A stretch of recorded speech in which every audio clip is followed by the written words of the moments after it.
There we go. Everything's responding. Happy days are here again. Fantastic. It's FriYay. Yes, it is. I want to adjust this camera. I don't like the angle. I gotta be able to show off my lid. What am I hearing? Oh, I'm hearing myself. Let me mute that. Oh, mute. There we go.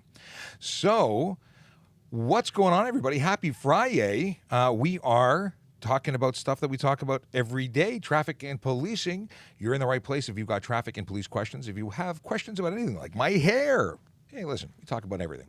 What can I tell you about here? We are going to be on for an hour. And who am I? Why am I here? What's the story? My name is Sean Shapiro. I'm a police constable with the Toronto Police Service. I am a traffic officer. Now, does that mean I'm different than every other officer? Possibly. It depends on who you ask. But at the end of the day, I'm a police officer. I just happen to specialize in traffic. I have a bear over my shoulder. I just noticed it on the Instagram camera. You can see Buddy. Oh, you can see Buddy on the YouTube camera as well. So what's going on? We have lots of things. We have a major collision that's currently on the go in the city of Toronto. I don't believe the roads are open yet. It was southbound DVP was closed. So if you're trying to get around, well, hopefully you're not driving while you watch this. But if you have to get around, know that there might be delays for that. Good morning to the safe driver. Well, let's have a look at chat. Q's in chat. Rizwan has a good morning, sir. Good morning to you. Rob Rogers says good morning. Rizwan says happy Friday. Truth be told says happy Friday, officer. That is happy FriYay. This is great. I'm really looking forward to the weekend. Thanks for reminding me it's the weekend. You know what? I ask people. I want to make sure. I don't want to get all excited for no reason and then be disappointed to find out that there's another day before I get to hang out with the family. And I really do look forward to the weekend. It's not that I don't like coming to work. I love coming to work. This is fun for me. But at the same time, I want to have fun with everybody online, but I want to have fun with my kids and be able to chill out. So that's coming at a perfect time. I'm ready for the weekend. Good morning, Emma. Good morning, Montreal. Marion Hutton from Montreal says hello. Rav Jean says hello, sir. What do we got? We got hellos from Neon. What's going on? Everybody, okay, what's going on? Is an officer allowed to pull you over in a parking lot at a private property? Yeah, they can investigate you for, well, we'll get again. That was from John. Well, okay, let's jump into it. Normally, just to let everybody know, normally I don't answer questions in the chat section of TikTok or Instagram. I generally don't have enough time to get into the stuff, but it was a slow roll up and I wanted to start scrolling through. So we'll take one. But generally speaking, if you want me to answer something, make sure it's in the Q&A section. That's how it works.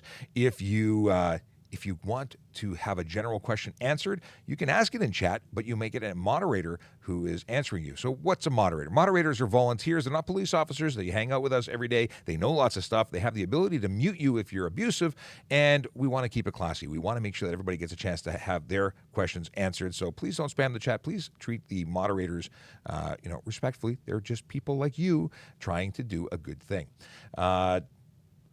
Joyce wants to know, do you believe in the GPS? Do you mean like global positioning system?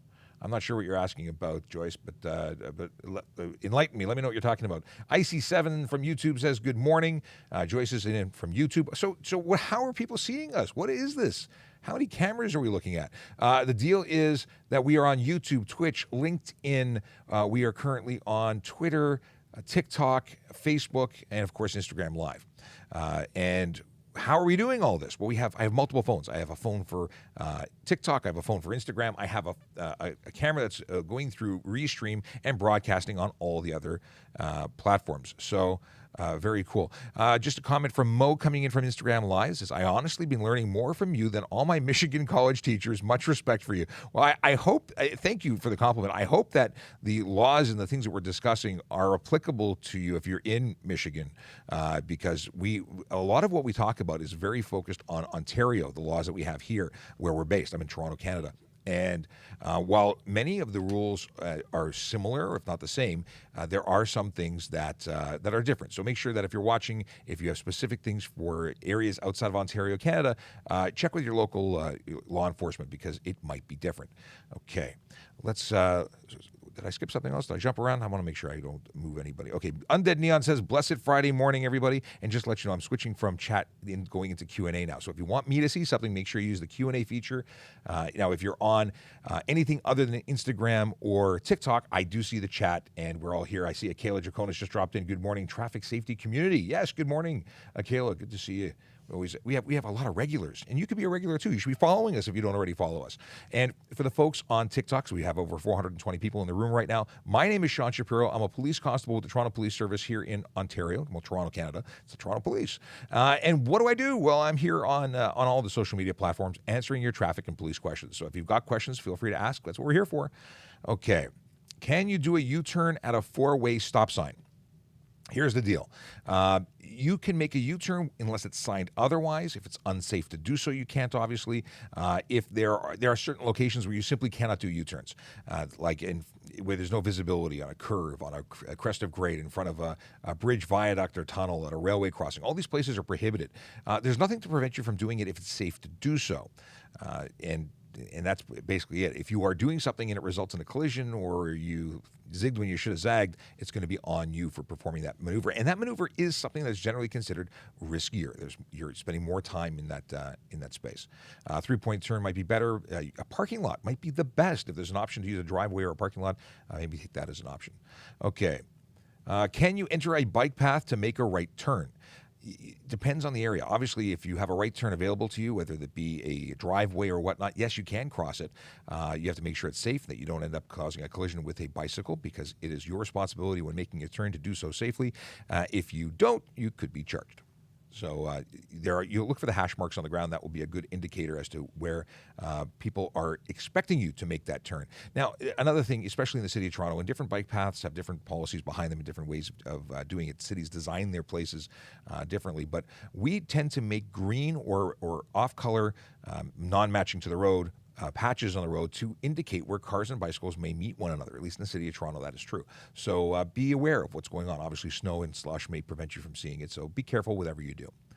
What is the most misunderstood law in your opinion? I was just talking about it this morning, and I keep coming back to it when I talk about speeding. Speeding is something that people don't understand. There's a belief, a legitimate belief, that you're allowed to exceed the speed limit if you're in a hurry, if you have an emergency, if you're passing, if you're late. What else? If you are.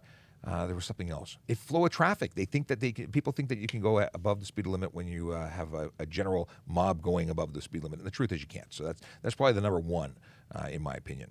Can I drift in a fully empty, snowy parking lot? Ontario says no. Under the Highway Traffic Act, as of September 12, 2021, the law has been amended, and you no longer can do that, because it used to be it's an offense on public roads.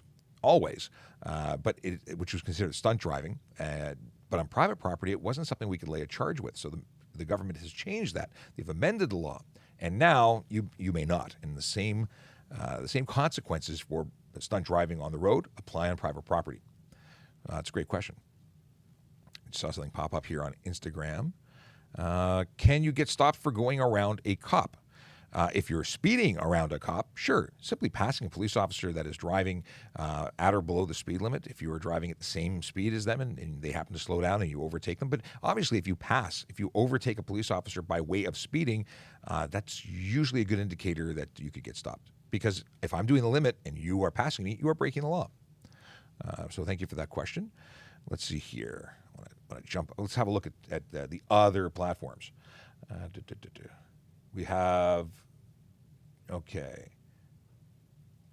Let's see here. To what extent is GPS applied to driving, and what mishaps have been reported as? So do you mean that people following GPS coordinates and driving into trees because they got bad information? That was a big problem way a number of years ago. I remember people following GPS and driving off the road. I don't know if that's still an issue. Technology has become pretty good. Maps have become much better. So I'm not aware of any issues. But if anyone who's watching knows of issues with GPS, let us know. Okay. So Bruce McNeil wants us to publicize the statistics and the number of tickets issued by Toronto Police and compare it with Vancouver and all the other places. Let's say the current level of traffic enforcement in Toronto falls shy of what would be necessary.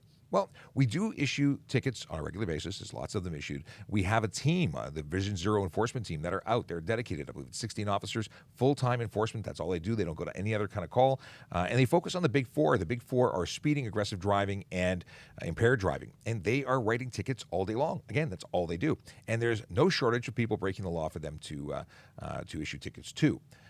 our goal, being on social media, doing what we do, is to have a discussion to educate, to prevent people from breaking the law so that we don't have to issue all those tickets, because really, frankly, nobody likes getting a ticket. And it's not that we enjoy giving tickets, but we do want to change behavior. Why? Because we want to make roads a safer place. We want to reduce serious injury and death on our roadways. That's what we do. And just noticing we have about 808 people in the room right now. Hey, how you doing, everybody? My name is Sean Shapiro. I'm a police constable with the Toronto Police Service here in Ontario, Canada, and I talk about traffic and policing. So if you have questions about traffic safety, about traffic laws here in Ontario or anywhere, I may not have the answer for anywhere, but we'll talk about it because that's what we do. So feel free to drop in, hang out. If you don't already follow us, please do. We'd love to have 863 new followers if you're not already following us. We're at 531,000 followers on our channel. Who'd have thought that a cop talking on TikTok would garner that kind of response? But you know what? It's been fantastic. We're having a lot of fun. We are talking to more people than ever. What's that? Oh, Survey. Hey, survey. What a good idea. Thanks, Q. You just heard from Q. Q is one of our moderators, and for those who are new to our channel and what we do here, we have moderators because I cannot keep up with the large number of folks that are asking questions. We try and keep track of everybody. We want to make sure that nobody's spamming. So we have an army of moderators. They are folks that, just like you, they are members of the community who are volunteers, not police officers, and they hang out with us every day and help us. What do they help us do? Well, they help us keep it classy. So if someone's spamming or being abusive, they will mute you and stop you from doing that. So what's this? I got to stay away from the microphone. This is a QR code. It'll take you to a quick survey. That survey will simply ask you simple questions. Do you live in Toronto? Do you live outside of Toronto? Do you live anywhere? And what do you think of us? And do you follow us? And it talks about what we do. And if you would be so kind as to freeze frame that picture, you can also get it on Twitter. We have it all over the place. But that'll give you an opportunity. To say a few words about what we do, what you think of what we do, good, bad, or otherwise. Honestly, you hate us? Tell us. You love us? Tell us. We want to know. We want to get an idea of what you think of our programming and ways to improve it, because our goal is to give you the best programming and content that we can. It's why we're here. It's not just to hang out and avoid stuff. Now, Q posted links across all platforms. Thank you very much, Q. Much appreciated. Q is again one of our moderators, and you'll occasionally hear her voice in your ear because she's linked into us. I want to see what's going on here. Let's have a look over at the YouTubes and the Facebooks and whatnot. We have a question from Twitch, because we are on Twitch. If you get into a collision, we don't call them accidents, although that's what you typed. I'm not calling you out for just, we use different terminology, because accidents suggest that nobody's responsible. And in fact, somebody is responsible. It's behavior there and poor choices that tend to lead to collisions. Anyway, I digress. If you get into an accident, can the other party sue you personally, or they sue your insurance company? So what happens is, you get into a collision in Ontario. Your insurance company is who you deal with. You never have to deal with the other side. Could there be a lawsuit? Sure, there could be a lawsuit, but your insurance company covers your issues, and then they will subrogate, which is the terminology that insurance companies use for basically hashing it out afterwards between themselves. Now, if you choose to have a lawsuit, they would name I believe they name the driver, but the insurance company is ultimately who would be paying. So that's a great question. Okay. Q just says that there's some discussion about a police officer drifting in a parking lot. That's folks wanting to know more about that. I can't speak to the investigation, but there is an active investigation. Obviously, the behavior that was captured on camera is not permitted by anyone, not only civilians. Police officers can't stunt drive either. So it's being investigated, and we'll know more when we know more, but I don't have any information to provide other than it's being looked at and seriously investigated. Okay. Let's see. Okay, here we go. There's a question from Akela Draconis from YouTube. My son Aiden would like to know what the most ridiculous question that has been asked. Q, what do you think is the most ridiculous question? Because I think they're all pretty much good questions, or at least reasonable questions. I've had some that were really intentionally, just meant to be disruptive or whatnot. But at the same time, we take them, or try to take them all very seriously. Q, any recollection as to a really ridiculous one for Akela? Or for Aiden, I'd like to exercise my right to remain silent. Fair enough. We for any we started to make fun of some of them because they're so regularly asked. It's not that they're bad questions. It's just they're the same questions that come up most frequently. Not ridiculous, but frequent. And we talk about tints. We talk about underglow as two of the most common. But people. There's no bad questions, so I'll keep this in mind, Kayla. If I think of one, Aiden, I'll let you know. But nothing jumps up right now. Chunky Panda, great Twitch name. Thank you for commenting. So they were just responding saying suing normally goes through insurance company for coverage. So thanks for answering that. Okay. We got Leafs fan says, good morning, Sean and mods. Hope you have a great day. This is Friday. What could go wrong? Okay, there's lots of things that could go wrong. Let's see here. We just want to skip through. I want to make sure we're not behind. There we go. All right. Let's see what's going on. I've got some questions here on Instagram. As a commercial driver, what happens if you go over the hours of service? I've not had a lot of experience with this, and I say that because I didn't focus on CVSA enforcement when I was on the road. My understanding is you can be charged and taken out of service. You park your truck, as far as I know, because you can't go beyond that. I don't know if there's anything beyond getting charged and taken off the road. It may be a situation where another driver has to come pick up your vehicle. I don't know. But I will have to do an episode where we get CVSA inspectors or enforcement officers in, because we do have folks that do that and focus on it. Some of them are former mechanics themselves who focus on that. Andy's coming.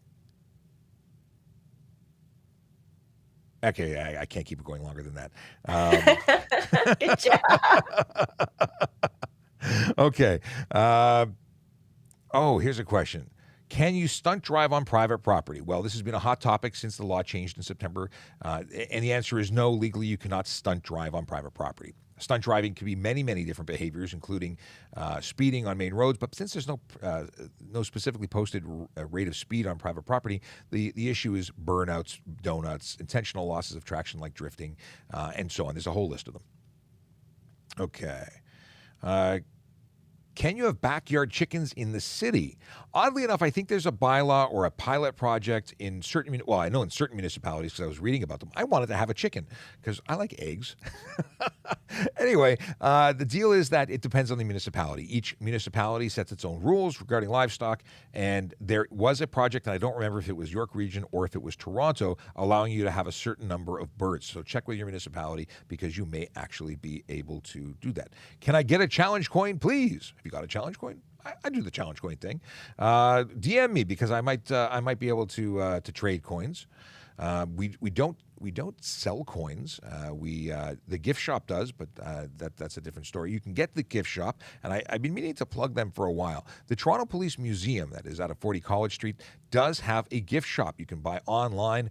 You can buy in person when they're open to the public, and yeah, they have some great stuff. And challenge coins are some of the things they have. Just for anyone who's new, because it's 615 people in the room this very moment, and not all of you know me. So what's the story? My name is Sean Shapiro. I'm a police constable with the Toronto Police Service here in Ontario, Canada, and we are on, social media, all the platforms, pretty much, and we're live every day, Monday to Friday, 9 a.m. to 10 a.m., unless things go sideways, and that happens on occasion, but we do our very best to keep our regular schedule. Okay, let's see what's going on here. We got some icons. We got, okay. What is this? Cameron says, if the cop is using unlawful force, can you defend, get away physically without getting charged? I don't know enough in the situation to say unlawful force. We're getting down a road that is more complicated than what we're going to talk about here today. But yeah, I mean, if you're resisting arrest and things escalate, police are allowed to use force. So I don't know enough of the situation to give you a scenario that is really in my wheelhouse. I'm the traffic guy, not the lawyer. So at the end of the day, my suggestion would be if you are dealing with police and they are giving you directions, follow the directions. If you're unhappy with the result of the interaction afterwards, you should you have the right to complain, but follow the directions as opposed to resisting arrest because things change and rapidly, what is the word I'm looking for? Escalate. Yes, don't escalate things. Okay. Brampton allows chickens in small numbers according to Let's see here. According to Q, Toronto allows four chickens in Toronto. 4 in Toronto, 4 chickens, yes. So, yeah, definitely check your local listings in regards to chicken laws. Okay. Okay, let's see. Can you drift on lakes? I don't know if you can drift on lakes. Is that private or public or water? I don't know. That's a great question. Here's a question from Tarzan. Once use exceeds speed. I don't know what this is. Are you required to? Are police required to activate their lighting system, their emergency equipment, in order to exceed the speed limit? I understand your question now. No, they are not required to turn on their lights and sirens in order to exceed the speed limit. There is a regulation when utilizing or going through a red light. If we are approaching a red light, that is red signal for us, we have to activate our full lighting emergency equipment system in order to go through it. But we have to come to a complete stop before we do that, and then we can continue only when it's safe to do so. But speed is not one of those things where lights are required. And very often we use our lights use speed with our lights off because it's safer. I know it sounds crazy, but the deal is that when the general public sees lights and sirens, they do all sorts of things. And if we're just exceeding the speed limit marginally, it is often safer so people don't react or do things or think they're getting pulled over and stop right in front of us and cause all sorts of obstacles that might slow us down. So it really depends on the situation, and we are really good at making the appropriate decision. Okay. What is my Twitch handle? My Twitch handle is VoiceoverCop. VoiceoverCop. That's me. I'm VoiceoverCop on Twitter. I'm VoiceoverCop on Instagram, on TikTok, and on Twitch. This weekend I'm going to play some games on Twitch. So if anyone who wants to play some games, let me know. We'll try and get some maybe Call of Duty mobile going on. Anyway, let's move on. People want to know about jammers and spammers. How do you feel about that, and are they legal? Jammers and spammers. Well, spammers, I've never heard the terminology used for spammers. This is a question that relates to the speed blocking or jamming equipment or speed warning devices. So police use devices like radar or LiDAR, and what they do is they warn people when we're using equipment to measure your speed. So you're not allowed to use any equipment that does that. So whether it's a jammer or it's a warning device, it's prohibited. Not only to use, you can't have it in your vehicle. And police actually have search authority under the Highway Traffic Act. It's something I forgot to mention yesterday when someone asked about when can police search your vehicle. Well, if we suspect that you have a jammer or speed warning device, well, that means we can search your vehicle, and we can do quite a deep dive into looking into every nook and cranny, and then seize, of course, the equipment that we locate. Hey, Sarge, we were just talking about speed measurement devices. Like radar detectors and jammers, and it's funny. One sec, I'll spin that over towards you. Sergeant Campbell just arrived on scene. I'm just turning up his mic so he can join into the conversation. Give us a second here, and I tightened this so it won't keep rising. Much better, right? Okay. So now you can ask questions, and we have another set of ears and microphone active. So yeah, we were just talking about what's the story. And that's it. You're not allowed to have anything that prevents police from measuring your speed or warning about speed measurement. Yep. So that would be like a radar-type jammer, yeah, or a detector, one that says that there is a stationary radar up ahead or a moving radar that would warn you about it. Yeah, it's one of those things. People say, well, how come it's legal other places? Why are we allowed to have in other places but not here? Well, actually, New York State, you're not allowed to have it either. I think there's quite a few states now that have outlawed them. The whole idea of enforcement, as much as people don't like getting tickets, the reason we have enforcement is to catch you. Why do we catch you? Because we want to change your behavior. Why do we want to stop you from speeding? I know it's fun. It gets you fast. Well, the deal is it's dangerous. Exceeding the speed limit increases your chance of collision. It's not one of these things that it's simply, if you don't hit anything, it's okay. You are seriously increasing your chances of collision, not only because, and actually also increasing your chance of serious injury upon collision. So the gravity of that collision is going to be heavier. We have a major collision on the go right now. We do, actually, yeah. Unfortunately, on the Don Valley Parkway right now, people in Toronto can expect delays going on. A vehicle traveling One Direction actually was going so fast that it went over the center barrier and landed in the opposite direction lane. So there are some people that are hurt. So unfortunately, Yes.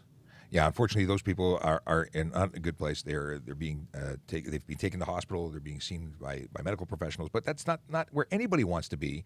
And what would have prevented, in this case, potentially the collision could have been prevented by not speeding. We don't know the details of this collision, but a high rate of speed has been noted. So, and you know what? It affects more than just the people involved in the collision. There are thousands of people right now that are having a tough time traveling within the city of Toronto, and it's because of the actions of one driver. Absolutely. So now the entire city is affected negatively by the choice, and it is a choice. Speeding or breaking the law of any kind or any way is a choice. So let's see what's going on here. Sean Chen just dropped in with a hi. We're doing well. Happy FriYay. Somebody, what is this? Somebody is upset that we're not answering their question fast enough. I'm apologizing to you for not answering your question fast enough, but you're spamming. So now you're gonna have to wait a little while. Kyle Robert Baker says, so what's like as your police force is militarized against, I don't know what this is going on. That's going down a rabbit hole of things that we're not going to be addressing here. Traffic or police questions, we are happy to chat about. If you've got them, drop them in the Q&A section. We are here to help you understand traffic laws and general police questions. Want to be a police officer? We can help you with that too. We can direct you to the appropriate places. Let's go into Instagram. We've got some questions that are hanging out there. In Ontario, once you're allowed to show a digital insurance card, in Ontario, you're allowed to show a digital insurance card. Will they allow digital driver's licenses? Is that acceptable? There is discussion and a plan to do that. It's not ready yet. So yes, Ontario has changed the laws and does now allow an electronic copy. That's not a photo of your insurance card. It's an electronic copy provided by your insurance provider.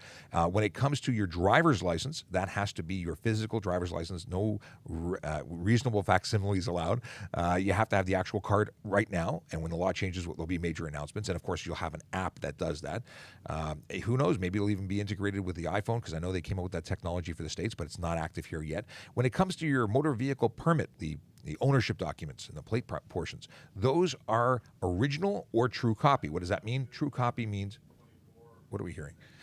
True copy means that it's going to be your a photocopy of both sides of a valid permit. So obviously, if your photocopy is from 1925, that's not valid. Has to be one that is currently valid and a representation thereof. Hey, if you're watching this right now and you don't follow us, you really should. We are the Toronto Police Traffic Services Unit. We talk about traffic and policing all the time.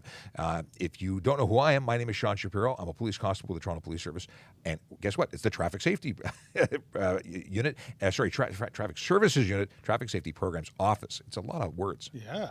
Actually, Sean, can I just circle back round to that last answer that you gave? Sure. Why are they allowed to have a photocopy of their ownership and produce that to police? Do you know the reasoning behind I do not know the original reason. I believe the original reason is because of car thefts and frauds. Selling used cars that don't actually belong to somebody, they can take the original ownership, they can sign the back of it, and you can come and purchase a vehicle that you believe to be the person who you're buying it from, and get an ownership that is not truthful. There's a fraudulent signature on it. That makes a lot of sense. So if you get a copy of one and leave that in your vehicle, if your vehicle does get stolen, or if somebody enters your vehicle unlawfully and takes it, they won't be able to do anything with that. You know, I take it one step further. I don't leave any documents in my vehicle at all. My wallet has a photocopy of my permit, has my insurance card, and my driver's license. I don't leave home without it because I don't want people to know where I live, where I have stuff. So you're giving up personal information when you leave it in your vehicle, and that's another section. But definitely a good idea to have a photocopy rather than an original. I will tell you this: as an enforcement officer, when I was in the motor squad, and in any capacity as a police officer, when I made vehicle stops and someone handed me a photocopy, true as it was, they put their renewal sticker on the photocopy. Please update the original document, not the photocopy, and then photocopy it again. Keep it a current photocopy. The original is the one that has to be up to date. Yeah, the original document has to be the current one. Yes. And a true copy of that has to be produced. A lot of people ask questions about ownership documents and say, I got one and there's no sticker and it's not up to date. So when you get a new printout, your expiry date is on the front. Once that is expired, it's the back of it that we're looking for, the validation sticker. So when you get your stickers to renew your license plate, one sticker goes on your license plate, one goes on your ownership document. They all have to be lined up and current and valid. Top right corner of your license plate. There's actually a charge for failing to affix a permit a validation sticker in the appropriate place on your license plate. I see them all four corners. I see them all sorts of places. Decorated all over the plates, covering numbers, covering. Oh yeah, it's very pretty. Not regulatory, not conforming to the regulation. So it has to be top right-hand corner. And another tip, since we're really deep diving on license plates and validations, if you're going to be putting up your sticker, if you want to.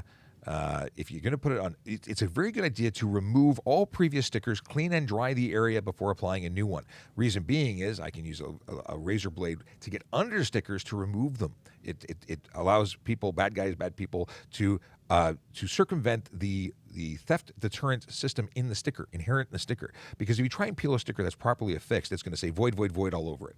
Well, if you put it on top of the previous sticker, they slide a knife underneath and they take both stickers and then they put it on their vehicle and you have to go buy a new one. So nobody wants that. Another thing that many people have suggested is, you're going to go there? I don't know what you're going to say, but I certainly have a comment. Let's go with yours because I'll take a break. License plate covers.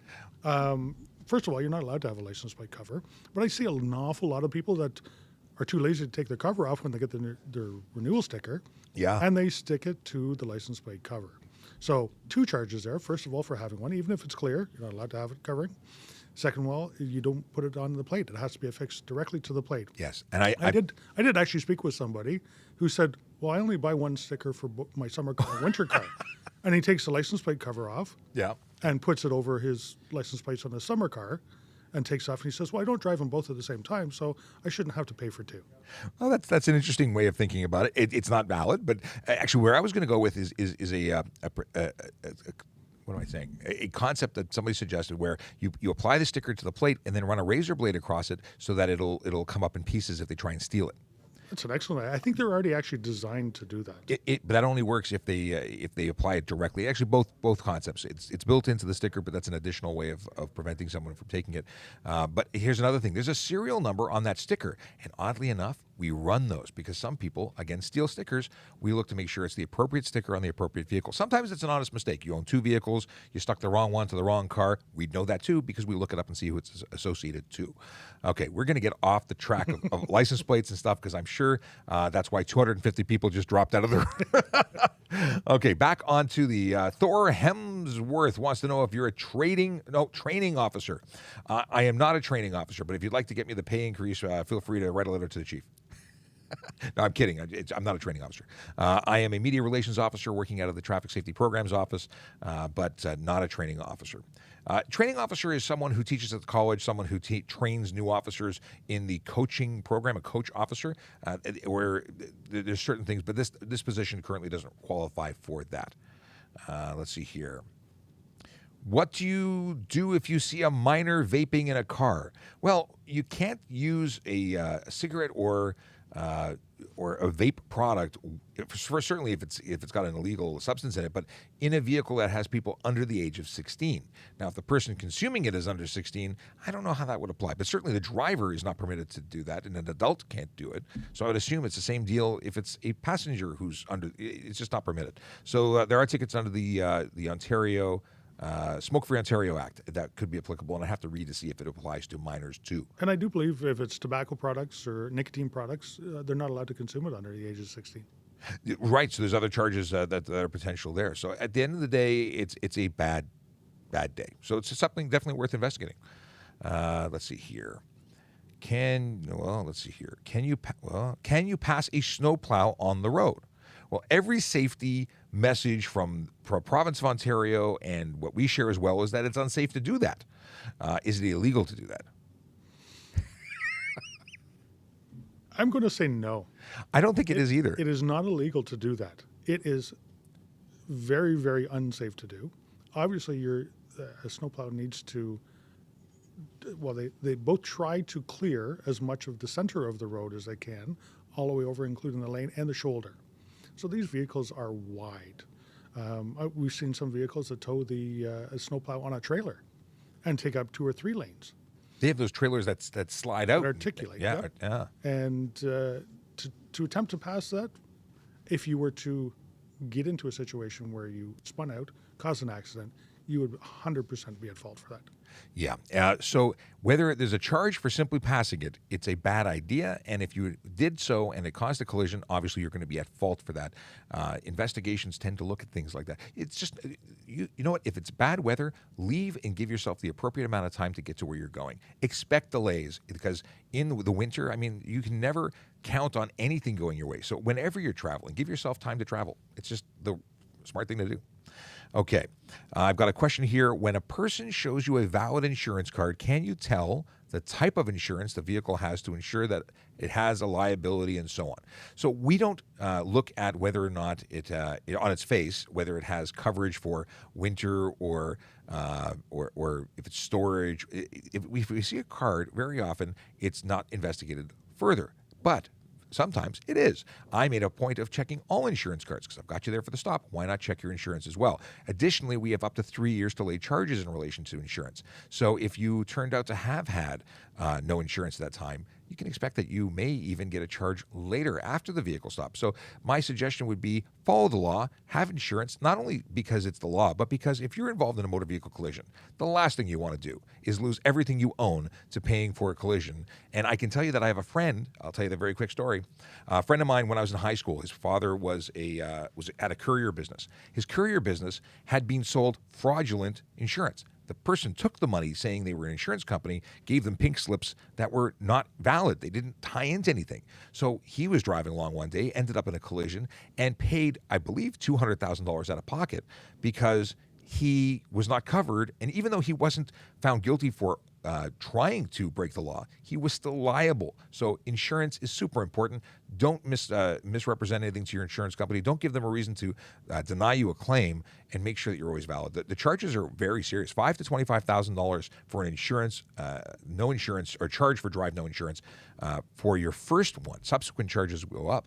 Not only the fines for that, but trying to get insurance after that, once you've been convicted of an insurance violation, would be very, very hard or very, very costly.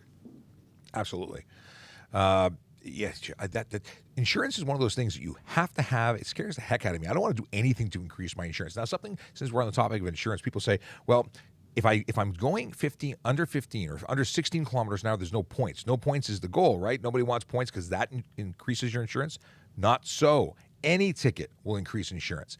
It does not matter whether there are points. The points is for the Ministry of Transportation to track whether you get a letter telling you to be a better driver, whether you get a suspension telling you that you need training.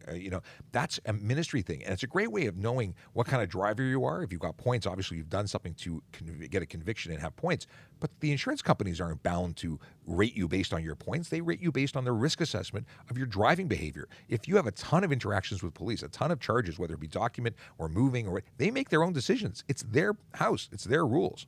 And if you show behavior that suggests that you are a high-risk driver, you're going to be paying, and that doesn't sound like fun. I've heard of people paying thousands of dollars a month to drive because of facility. Yep, because absolutely. The rules are that you have to have insurance available to you, but it doesn't say how much they have to charge you. And all the insurance companies get together, they create the facility fund that is, I guess, the bucket where they put all people who are high risk. Yep, absolutely. And you don't want to be in that group.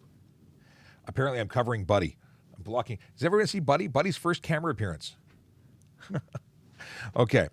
I want to move on with more questions. Let's see. Oh, by the way, for anyone who's new to the room or new to our channel, my name is Sean Shapiro. I'm a police constable with the Toronto Police Service.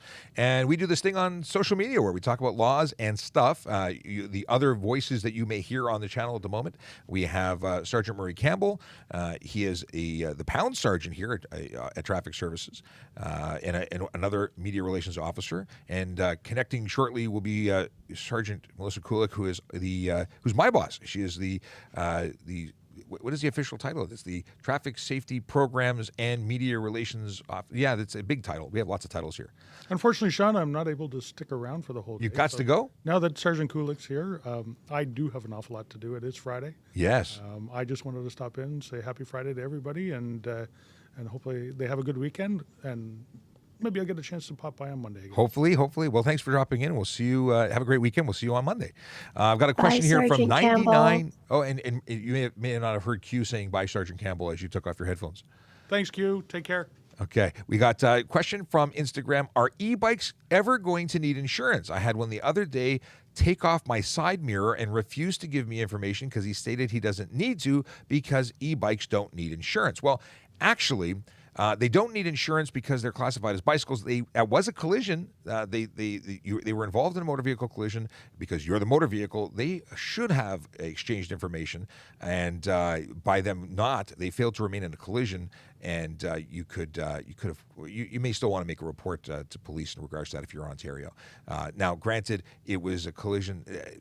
More than that, they're obligated to exchange information. At least you're obligated to give them. Now I'm getting down a rabbit hole. Does an e-bike who takes off someone's mirror, it's a very least an incident report. It's an incident report. Yeah, not a motor vehicle collision. But mind you, if the motor vehicle was driving, not a parked vehicle, now I'm getting it. I'd try and make a report in any case because I'm sure they're. The deal is that some e-bikes are modified. They exceed 32 kilometers an hour, and those are not e-bikes anymore. Because they don't go with the regulation. They would be considered motor vehicles. If they don't have pedals, they're motor vehicles. There's a whole bunch of things that change their classification because it's sort of magic. They're motor vehicles that through legislation act and are considered bicycles, but they're really motor vehicles but that follow a bunch of strict rules. So yeah. There you go. It's worth making a report regardless for your own, even if it's just this person's out doing things and who knows. Okay. Are your mods cops too, or just experienced and clever? The answer is our modifiers. No, our mods are volunteers. They're members of the community just like you. They are not police officers. They're not members of the service. They just help keep it classy. They pass information. They're dedicated. They're magical, and they know lots of stuff because they hang out with us every single day. I think that answers that question. Okay. Happy Friday. Andy's coming. I don't know how long I can keep doing that. Okay. Do we have to pull over to a cop on a bicycle? Absolutely you do. If a police officer is attempting to stop you, you have to pull over, whether they're on a bicycle, a horse, what else do we have? ATVs, motorcycles, cars. If you don't, expect to have more police officers join in and escalate. Things will escalate quickly, and you don't want that. Failing to stop for police is a charge unto its own. On its own. Okay. Let's see what's going on here. What's the most I can go under the speed limit? It depends. There's no specific number written. You're not allowed to impede traffic without a reason. So if the roads are no good, I mean, when I went to take young drivers of education when I was a kid, they suggested in inclement weather you should be at least 10 kilometers under the posted speed limit. You shouldn't be speeding anyway, but you shouldn't be speeding in bad weather because not only are you, I mean, at any time you're increasing your odds of a collision. In bad weather, you're really increasing your odds of collision. So you can go as slow as necessary, but it has to be necessary. And that becomes very subjective when an officer is investigating. You know, if you were going slow because the roads are unplowed, that's reasonable. If it's going slow because your vehicle is broken, not so reasonable. Pull over, get off the road, and get it towed. It really depends on what's reasonable, and you shouldn't be driving your vehicle in limp mode at 40 kilometers on the highway. That would be incredibly dangerous. Could you do 90 in a 100? Could you do 80 in a 100? Potentially. When do we get our demerit points back? Is a question coming from chat. And the answer is you get demerit points applied to your license upon conviction. However, they last from 2 years from the date of offense, which is different than your record, which stays on for 3 years from the date of conviction. Yes. Okay. More on that if you need more. Ashton says, don't speed. Lost control this morning, going 5 under. Yeah, road conditions are everything. We tend to forget, especially in Toronto right now, where the roads have been pretty good because there hasn't been a lot of snow, and people just drive like it's normal. Well, if you don't have winter tires, your tires are not sticking to the road the way that they do in the summer. So you have less traction, you have less control, and it's not a good day. We had someone who was driving quickly on the highway this morning. There was a collision I don't know what the cause was. It's under investigation, but generally speaking, something that was unplanned happened because that's how collisions tend to happen. But when you're going fast, you have less control and less options, fewer options. Speed limits are set for ideal conditions. Thank you, the Safe Driver. By the way, Safe Driver, it's Friday. Let me know if you're available to chat. If you go live, we could do a split screen. We can have you in here. And yeah, ideal conditions. It's where you're supposed to be. Exceeding the speed limit is dangerous. There's a reason why it's against the law. It's not just because we want to, tell you what to do. Okay, something I don't know what the heck that just came up on Twitch. How dark should your tint be on your private vehicle? Any vehicle has safety requirements set forth by the Vehicle Inspection Manual for the Highway Traffic Acts and the OREGs. The reference is made to that Light Vehicle Inspection Manual. It says you cannot get safetied to be on the road unless you have no more than 30% light blockage. So if you have any more than 30%, your vehicle is unsafe. If you have anything on the front windshield, it is unsafe. Except for vehicles manufactured 2016 or older, you're allowed to have a 3-inch tint strip. I looked it up, 75 millimeters, 3-inch tint strip across the top. I had to confirm because I question my own sanity sometimes. I say things and I'm like, did I really? Anyway. So 3 inches across the top, or to the PS1 line, whatever happens first. And what happens next? Well, does that mean that you're safe and anywhere you go, that's okay? No, it means that there's other laws that you also have to think about. If you have the 30%, your vehicle is safe for the purposes of meeting the requirements of having a safety certificate signed. However, police officers can still lay a charge of obscure interior vehicle by coating, whether it be a color or reflective. Gray tint is still color. Doesn't matter if it's purple, green, orange, blue. If it's a color and it's more than if it obscures the interior so that no one can see inside, that's a problem. And as the Safe Driver said in his video talking about tint very recently, it's so pedestrians can see you, so cyclists can see you, so you can see them. It's all about safety. Additionally, police officers need to see inside too, and so do members of the public. What happens when someone gets hit and the driver takes off? Well, we need to be able to describe you. So why are we giving you a ticket if we can't see you when you're not involved in the collision? It's because if things should go south and you end up in one, and sometimes people panic and go, it's all one thing. We don't, just not saying that you're going to do it, but it still means you have to adhere to the rules. Okay. Okay. Safe Driver, if you go and start your live, I will jump in. Okay. We will invite the Safe Driver into a live, and we'll split screen. We'll chat about stuff. I want to see if we have a couple of questions in here. And actually, we can still get things through the chat once we get going. Okay. Let's see if he's ready. Ashton wants to know if, Winnipeg Police actually finally made a TikTok. Are you down to collab? Absolutely. We are interested in collaborating with everybody. We have police partners around the world who'd like to do stuff, and especially within Canada. We want to talk about traffic stuff and police stuff. So, if they're interested in joining up with us, have them reach out. Okay, we're joining in. This might be a little hiccup for a second. I pressed there he is. There's the man himself. Yeah, here I are. So, this is like my second time here, and this is in a week. Wow. I know. Thanks, Sean. No, it's good to have you back. We miss you. We used to do two things. We had a 1 hour show from 9 to 10 where it was just on TikTok, and then we went from 10:15 onward, and we would do a show and have different guests. And the Safe Driver, who I keep calling you the magical man from Happy Land. You'd come and join us. And who is he? Well, he's a former judge from the show called Canada's Worst Driver. He's a blogger. He's a podcaster. He's what else do you do?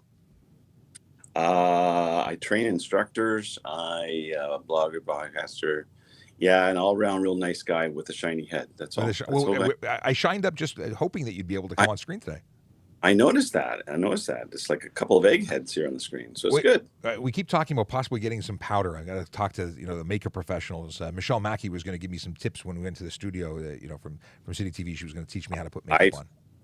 I've had a lot of makeup on my head when I've done television lots of times, and I think they ran out of makeup on my head. But very, very cakey. They didn't buy enough to prepare. No. Let's see. Someone says, can you give an officer a ticket for bad driving? Who's you? Does an officer stop another officer for bad driving? That's not a good thing. We're all trained to drive.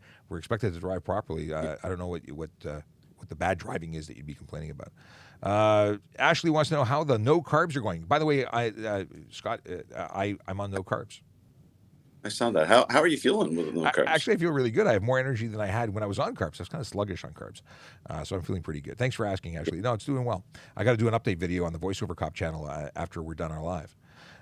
Let's see here. I got a ticket with 3 Demerit points. Is it worth hiring a defender to fight it? Thanks for the time. I can't give you legal advice. Is it a good idea to understand what the charges are? Absolutely. Maybe a lot of them give consultations, but I don't know what to tell you. I don't know what the charges are.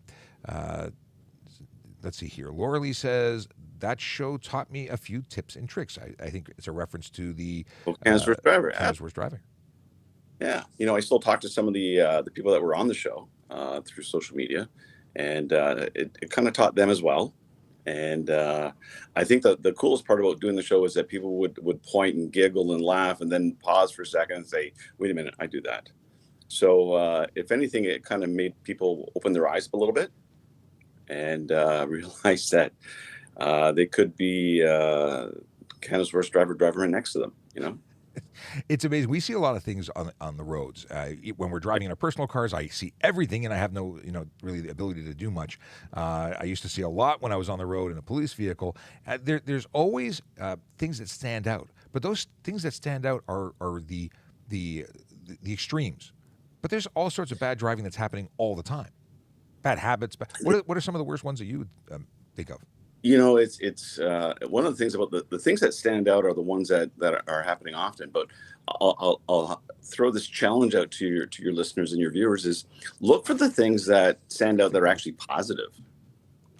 And instead of pointing out the mistakes that other drivers are doing, because we kind of focus our attention on that. Look at the ones who are following proper distance. Look at the ones who are creating space. Look at the ones who are being nice. When people say that all truck drivers are bad, all new drivers are bad, all senior drivers are bad, no, they're not. You just focus your attention on the negatives, but instead focus on what people are doing properly. Then you might change your own attitude. It's very interesting. A lot of the complaints that I hear about based on the questions I see coming in from TikTok and the other platforms is that folks get really upset with people who follow the rules, like speeding, for instance. People who don't speed tend to really upset people who want to go faster. Yeah, I posted on Twitter, don't blame the driver ahead of you that you left late. So there's a mirror. Check the mirror, find out what you need to do differently. And I think it was Ashton that said that 5K below the speed limit, and they lost some control. We've got to remember that. Check the weather the night before to know what it's going to be like. Cold roads can be slippery, just as icy and rainy and snowy roads, especially if you don't have the proper tires. Tires are huge. Driving speeds are huge. Attitude is huge. You know what? I like to leave enough time that I'm not stressed out. I want to know that I can get to where I have to go. In Toronto, we like to say that everywhere takes an hour. Well, when you leave a half an hour to get somewhere, you've set yourself up to fail. You haven't given yourself any extra time. So yeah, it's a panic. It's creating anxiety. No one needs anxiety. You're creating situations to give yourself stress, and giving yourself extra time is a great way to have a more enjoyable drive. That's right. And that stress and anxiety and annoyance and whatever else is causing you is now distracting your thoughts from driving safely. You now take chances. And I'm going to be adding a post to my blog this weekend about just something like that, about getting people to think about themselves as a driver, about what chances they take, and is it really worth it? And we know it's not. Hey, have you had a chance to do our survey yet? No, I use my phone, but I'm using my phone. But I'll do the survey. I'll do the survey. I'm going to post it on my Twitter account, both the Toronto Police Traffic Services account, which is @Traffic Services, as well as @VoiceoverCop. I'll put links up to it. If you're watching on YouTube, you can also see the survey link right in my background. And that's just a quick survey we're asking people to do to give us some feedback and let us know if we're doing everything we can do to give you the information that we're trying to give and that you want to see on our TikTok, on all our shows here in our content. So if you get a chance, Scott, please love to hear your feedback. I will, for sure. In terms of tips for we're going into the weekend. Any tips that you want to convey to the planet? Yeah, time. Give yourself time. Take a deep breath. We're going through this pandemic. We've got certain restrictions. Places we can't go now that we were able to go last week. Some people are going out and going for a drive just to kind of get out of the house and doing things like that. Go ahead and do that, but be safe with it. Getting into a collision and clogging up hospitals and urgent cares because of the way that you're driving, it's not worth it for anybody, including you and your family. And unnecessary risks. You know, we take all sorts of, we wear masks, we wash our hands, we do all these things because we're concerned about, you know, getting ill. But what we don't take into consideration is when we drive a certain way, we increase our potential of being involved in a collision. And most people look at it as just, well, I got into a fender bender. Well, right now you have higher risks. If you go to the hospital, you might be exposed to other things. You might be creating greater risk. So yeah, you know, plan ahead, be safe out there. We want to make sure everybody gets to where they're going. You know, something we haven't talked about recently, but we should be talking about it every time. Collisions are unavoidable. Minor ones, but the major ones, the ones that lead to serious injury and death, those are absolutely avoidable. They're avoidable if you change your attitude towards driving and change your behavior when you're behind the wheel. If you're going to go slower, if you're going to be following the rules, you reduce your chances of ending up in a collision. So at least a serious one. That's right. And you know, the difference between accident and collision, collisions are preventable. Accidents, well, you did something on purpose. You decided to speed, you decided not to come to a full stop, you decided not to pay attention going through an intersection, you decided not to check your mirrors, you decided to look at your phone. You made decisions that didn't help you become a safe driver. That's no accident. You purposely made that decision. So your job when you're driving is driving. Doesn't matter where you're going. Wait until you get there before you decide what you're going to do when you get there. But when you're behind the wheel, that is your job. And it's one you got to take seriously. We like to say that traffic is a shared responsibility, and it's not just the drivers. It's cyclists, it's pedestrians. We're all in this together. And you know, the pedestrian who walks out into the road and says they'll see me, they're putting themselves at risk. Yeah, the drivers should be looking too, but everybody plays a role in this big game that we're in. So you know, my message is, take it seriously. Put your phone away, whether you're driving or walking or riding. I see cyclists riding with their cell phones out. That is not you're already a vulnerable road user. Now we're adding to the potential of a collision because you're putting your faith behind a driver who may have their nose in their phone. That's right. And you know, when you're on the road, basically everybody on the road is your teammate. You know, right now, you know, being a hockey fan, a Leaf fan, and go Leafs. The idea is that they're playing well right now as a team, and they let one of their players go through waivers because they didn't fit the way that the team was working. So when everybody's gelling as a team, your team plays really well. Well, the people around me are part of my team when I'm driving. So they have to work with me and I have to work with them. So that way we work properly on the roads and not too much individuals. On any sport, if you have great players but they don't work as a team, your team sucks. So right? interesting. So let's not suck when we're on the road. Let's not suck as a team. Yeah, 100%. You know, and I got to tell you, I've been on the Jerry Agar show. I've been doing the Jerry Agar show for a while now, but I keep referencing you. I keep talking about philosophies that I've picked up while having conversations with you. So you're influencing my driving and my philosophies around it. But here's one I've got for you. They asked on the air if you come to a three-way stop. It's a three-way stop due to signs because that's the road, 3 streets intersecting, or one east-west with an intersecting street to the side. But there's a fourth entrance, and that's a private driveway. Who gets the right of way? The last person that gets it, we'll start with the back end of it, is the person that's on private road. They have to yield to anybody who's on the public road first. So they're the last ones to get love. Pretty much, unless someone decides to give up their right of way. So it's considered a 3-way stop. And once that happens and someone's going to wave them on, then they can exit the driveway or the parking lot and proceed. But leaving a private roadway going onto a public road, yeah, you're waiting. Well, you know, it's funny. My thing, again, coming from your philosophies, is that a right of way is something you give as opposed to take. And I love that because it's all about that teamwork concept. It's all about that getting together, being you're a good neighbor behind the wheel. So I love to let people go because when you get to a situation where both of you are there at the same time and trying to figure out the math on was I first? Were you first? Who's first? Are you on the right or which right? If I go around in a circle, are you on my left or my right? At the end of the day, I just let everybody else go. Let somebody else start.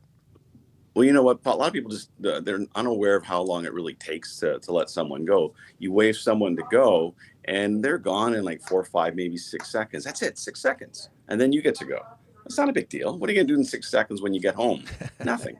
And also, you know, you make someone's day. Go ahead. You know, it is the lowest cost gift you can give someone, brighten their day. And you know what? That type of kindness in the car, waving, even saying thank you, with waving out the window or between the seats when someone lets you in, and being a polite driver is actually very contagious. If someone lets you in, you feel rewarded, and then you may let someone else in, and then they may let someone else in, and so on and so on. So it can actually help.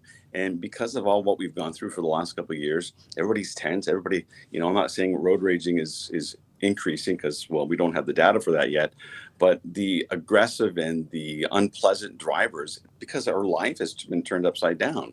But if we start being nice behind the wheel, then we also act better, because our mind is clear and we're not angry drivers. I like that. You know what else is contagious? Speeding and not speeding, regardless of which direction you're going, whether it's following the law or not. When speeders tend to come up, people tend to go faster and follow them. When people approach people who are not speeding, they tend to just stay behind them.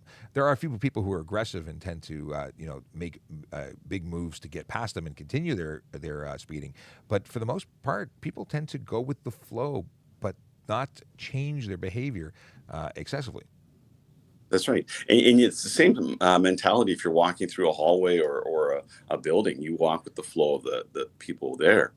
And when my son was younger, I used to call him a torso with feet. He was very slow. And I used to have to make sure I held onto his hand, because when we're in a busy area, it's almost like dragging them along. Come on, they're walking fast. We got to keep up. And it's a kind of same mentality when you're doing the driving aspect of it as well. That for that short period of time, you've got to keep up or move over, get out of the way, let the faster ones go by. And moving over and getting out of the way is the thing. That was actually the video that I put out this morning, is talking about if you're not passing, stay out of the passing lane. And because the question we had was, if I'm driving in the passing lane at the speed limit, can't I just stay there? Well, no, because you need to permit people to pass. Even if they're breaking the law, you don't have authority to break the law. You can't legally break the law, or at least you can't legally speed. But you can get out of the way, so the people who are trying to get past you do it safely, and you help make the road safer by doing That's right. That's right. And we don't have the authority to change how they drive. So getting out of the way actually keeps you safer. But not speeding up to, sorry to interrupt you, not speeding up to just go with the flow, because this isn't a mob rules thing where everyone goes fast because Bob went fast, so now we can all go fast because, he made it okay. We're now the flow. Yeah. Yeah. Well, yeah. I mean, we do it with, like, you think about the flow of a river, and the canoe and the kayak go with the flow, and everything is simple, smooth. Then you get Bobby Bonehead behind you there, who wants to go a little bit faster, and you see them coming up quick before they get close. And you can't have that mentality of, well, they can only go as fast as me. Well, the reality is that I want to protect me. I want to protect my investment. I want to protect my family, my passengers. I'm going to move out of the way. And if they want to go faster, it's up to them. If they get caught, they get that charge, it's going to affect their insurance. But I'm protecting me in the beginning. And so using my mirrors, being aware of what's going on around me, allows me to make good driving choices. And the driving choices protect me, not enforce me, but protect me. I like my armor. I like it. Yeah. We got Fan Cargo says, I hate when a cop waves you on. It's like a trap. he did add a smiley face. So he's kidding. Okay. Let's see here. Yeah. Other than yourself, I do know a lot of police officers, and a lot of them have told me the stories where when they're in their marked cruiser, that people have a tendency not to want to pass them, and because they're worried, and it's okay. It really is okay to do what you do, right? Yes, in terms of in an intersection like that, but if you're passing a police officer and you're speeding, there's a lot of police officers who say that's a good time to pull someone over. I know police officers who will travel above the speed limit just at their margin. So let's say they do 110, and if you pass them and you have to go faster, you're going to get pulled over by them. So generally not a good idea to pass the police in excess of the speed limit. I see one here. Did people actually lose driver's license on Canada's worst driver? We would take their license and we would hold it hostage. But because we're not provincial government, we were not able to keep it and tear it up and things like that. We did have one person, when I did it seasons 1, 2, and 3, we had one person in season 2 that we cut up his license, but it was kind of staged. Staged television? Who'd have thunk? Well, I know the reality television. I know it's just it's weird, but yeah, but he was a jerk. Sorry if you're listening, but you are. Well, hopefully he's come a long way, or they've come a long way from where they were when they were on the show. Hopefully. I hope so. Yeah. Listen, it's been fantastic having you on. It's always a pleasure to share the stage with you. Hopefully we can do it again soon. But we've got to wrap it up. It's that time. For anyone watching, if you don't already follow The Safe Driver, please give him a follow. He's a great guy. He's got great content. Makes me laugh on a regular basis. And I am happy to call you friend. We'll be doing this again Monday, 9 a.m. to 10 a.m. And yeah, we'll have more guests coming on. But I mean, it's so cool that you can do this again now that you're on. Yeah. My 1,000 threshold, so this was cool. I've done 2 lives and both of them have been here. Hey, so it's not a bad thing.